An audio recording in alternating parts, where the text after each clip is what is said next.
Retro video game prices have gotten out of control over the past decade or so, and there's really no signs of it slowing down. Like, yeah, you'll get a little fluctuation here or there on certain games or certain systems, but for the most part, you're not going to walk into a store and get a stack of video games for $5. You're not going to go to a flea market, come away with 20 games for $10. Like, those days are long gone. People know that retro video games are indeed a popular market and something that people are willing to spend money on. When you look at Nintendo and their retro gaming lineage, the first three systems were cartridge-based systems, and I actually find it kind of interesting because we've been seeing a large increase in reproduction cartridges for Nintendo's games and Nintendo systems just kind of coming out of absolutely nowhere. And reproduction cartridges used to have like reproduction written on them and stuff like that, but now it's the Wild West and nobody really cares. They're making reproduction cartridges that are damn near impossible to differentiate from an original cartridge, especially when just inspecting it and not opening the board. I actually picked up this copy of Super Mario 64 because my cousin wants to play Super Mario 64 like she did when we were kids. I bought this for $20 instead of $50 that the average price of Super Mario 64 goes for, and I picked up a Nintendo 64 for her for like $65. So it ended up being cheaper than Mario 3D All-Stars on the Switch because that's going for over $100 nowadays. Thanks, Nintendo. You guys definitely care about us. But I bought this and I thought to myself, I wonder if there's a way to really tell this between an authentic cartridge and how this is kind of impacting the video game marketplace when it comes to reproduction cartridges of various Nintendo games. Now, obviously, if you have a high dollar thing, you know, a couple $100, $1,000, something like that, you're going to pop the board. But games that are $50 or less, are you really going to pop the board on this? Is there a way to find out if your cartridge is authentic without having to go through the hassle of opening it up? That's what we're going to find out in today's video. So if you're new to the channel, make sure you hit that subscribe button. But without any further ado, let's dive into the world of this counterfeit Nintendo cartridge and see what we can find out.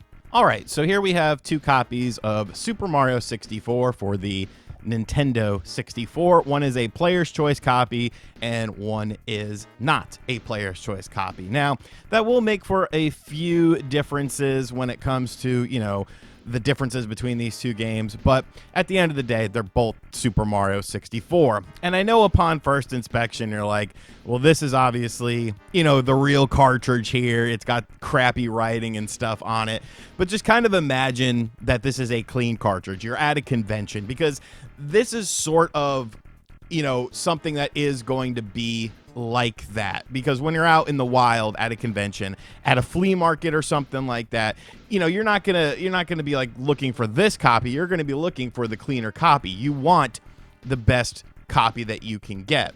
Now, upon first inspection, like, the labels are extremely similar. You do have the Player's Choice logo on the Player's Choice copy of Super Mario 64, but there's no indication whatsoever that this is a reproduction copy. You know, it looks just like Super Mario 64 for the Nintendo 64 would if you were to purchase it, you know, a valid copy from someone. You can look at the cartridge shape and size and see it's, you know, it's pretty much one-to-one. Even the feel of the cartridge is extremely similar. Now, I will say that this original cartridge does have a bit more weight to it, but the only way I really notice it is when they're both in my hands. If I pick one up and then I pick up the other, it's kind of like, oh, well, you know, they feel pretty similar. Of course, there's more writing on the back of this. That's how you had to do it back in the day. You know, you had to let people know this was your cartridge. What's the name on here? Tony Noah Aranda. Tony Noah Aranda, if you're watching this video, thank you for ruining my copy of Super Mario 64 that I now own. Now, looking at the back, you will notice that there is some differences when it comes to things like text, but that's just because it's the player's edition version. So, like, the copyright has been updated to signify that this is the player's edition of the game and stuff like that. But it's actually exactly how it would be on a player's edition cartridge. But I want to look at some other things on this as well, such as the embedding. You know, this is embossed with Nintendo on it.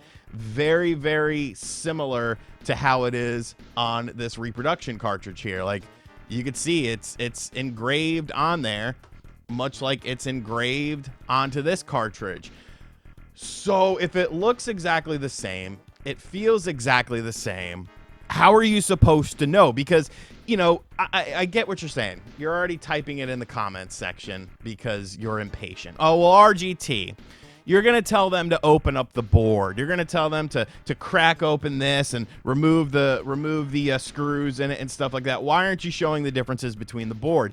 Because this is a perfect game to where you wouldn't do something like that. This is not an expensive game. This is a $40 to $50 game, depending on cartridge quality, player's choice versus, you know, original non-player's choice. So this is a game that would be reproduced, because how many people are going to be checking the inside of the board on a copy like this? You know, on a game that's not super rare or super valuable. Sure, if it's a $300, $400, $500 N64 game, one of the few that are that high, then yeah, you're going to look at the board. But who's going to look at the board on these? Like, who? We're talking about a $30 difference, but in the same breath, that makes these games more attractive because sellers do realize that the average person isn't going to look on the board with this. So is there any visual way to tell if this is a real copy or a fake copy? You know, the only thing I came up with was the colors, and I'm sure that kind of jumps out at you, and you know, you're not sure if that's just lighting or whatnot, but it's not. The colors are definitely a bit more faded on this reproduction label, and the reproduction label actually feels different. Now, I'm not sure if that's because of the paper that this seller used to do this, and I don't know if there's a similar, you know, sticker type that you can get that feels more like this, but this definitely has a bit of a textured feel to it, whereas this is very smooth. It doesn't have any sort of, you know, texture to it or ridges. It almost feels more like a sticker, whereas this feels like, you know, a little bit different than that. And really, you know, between the colors being a bit different and the smoothness of it, and, you know, the back is kind of similar with this label, but then again, it could just be because of age or something like that. But it's one of those things where it's like, it's very hard to tell. Honestly, it's very hard to tell. Besides just the slightly faded, you know, label for the reproduction cartridge, it's tough, man. Like, really, the only way is to either be working with a seller that you trust, you know, having a Torx bit so you can open this up and look at it if you're really anal about it. But maybe in the same breath, it's kind of like, well, does it really matter? You know, I guess if you're paying a premium price for a game, if you're paying $50, you want it to be the authentic cartridge. You want it to be what you are getting. But with you know, with it playing the same and essentially being the same thing, it's just how much work do you want to put into it? You know, you could think about it. You could set up at a flea market with a bunch of these, you know, reproduction cartridges and probably make a killing. You know, you sell for $10, $15 less than the guy next to you. Who's going to check this? Who's going to check the board of a Super Mario 64? All you have to do is, like, really, and I'm not trying to give you ideas to scam or anything like this. Put this in an N64, hook it up to a flat screen television and show it running, and have a price for the N64 and this cartridge. It sells itself. It sells itself. So, you know, reproductions, I like reproductions. I like them when they say reproduction on there, but these are getting so much better, man. It's getting tougher and tougher to find out if you have something authentic or if you have something that is a bootleg. So, you know, just look for little things. Look at the colors on the cartridge. Feel the cartridge. See if there's a difference, because beyond that, you're not really going to notice anything. You know, if it looks a little too pristine, maybe it is too pristine. But I hope that this kind of helped you out. I just kind of wanted to, you know, I'm not trying to bash reproduction cartridges, because like I said, this is for my cousin. It's for her, or for Christmas. And she wants to play Super Mario 64. She doesn't care about it being a reproduction cartridge because it's going to work the exact same. So for her, this is perfect, and I save some money. But for the collector out there, you know, are you sure that all your N64 games are authentic that are in your collection? It's tough to tell nowadays. It's tough to tell. Let me know what you think of this in the comments section down below, though. Have you ever gotten a bootleg cartridge that you thought was an authentic cartridge? Or I guess vice versa? I don't see how that would happen, but, you know, stranger things have happened. And as always, guys, if you learned something, be sure to hit the like button. Be sure to share this video around. Let people know that the reproductions are getting out of control, especially on the N64. But hell, maybe I'll buy her a little collection of bootleg N64 games, because I could buy like 3 of these for the price of 1 of these, and she could have multiple games. And as always, guys, thank you for checking out this video. Be sure to like the video. And as always, I'll catch you guys on the next one. Later.